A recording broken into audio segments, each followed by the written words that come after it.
So I said I'd tell you a little bit more about where this Bohr radius came from, and it came from a model of the atom that predated quantum mechanics, and Niels Bohr is who came up with the idea of the Bohr radius, and here he is hanging out with Einstein, so he had some pretty good company that he kept. And what you need to remember when we're thinking about this model of the atom is that in 1911 it had already been discovered that we have an electron and we have a nucleus, and there needs to be some way that those two hang together. But it was not for another 15 years that we actually had the Schrödinger equation that allowed us to understand the interaction fully between the electron and the nucleus.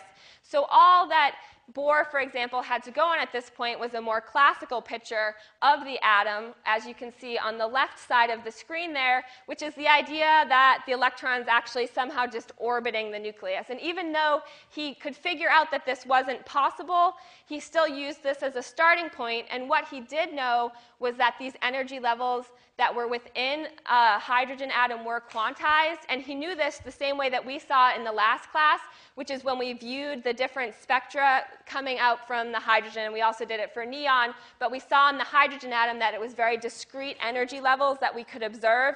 He knew the same thing that had been observed by that point. So what he did was kind of impose a quantum mechanical model, not a full one, just the idea that those energy levels were quantized, onto the classical picture of an atom that has a discrete orbit. And what he came out with when he did some calculations is that there's the radius that he could calculate was equal to this number a sub naught, which is what we call the Bohr radius.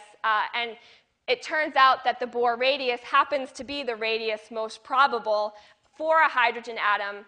And the reason we won't talk anymore about this Bohr model is because, of course, it's not correct, so we're not going to spend too much time on it here. But we can see, for example, one reason or one way in which it is not correct, because what it tells us is that we can figure out exactly what the radius of an electron and a nucleus are in a hydrogen atom.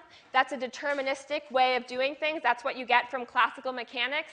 But the reality that we know from our quantum mechanical model is that we can't know exactly what the radius is. All we can say is what the probability is of the radius being at certain different points. So that's a more complete quantum mechanical picture of what is going on here. So if we superimpose our radio probability distribution onto the Bohr radius, we see it's much more complicated than just having a discrete radius. We can actually have any radius, but some radii just have much, much smaller probabilities of actually being significant or not.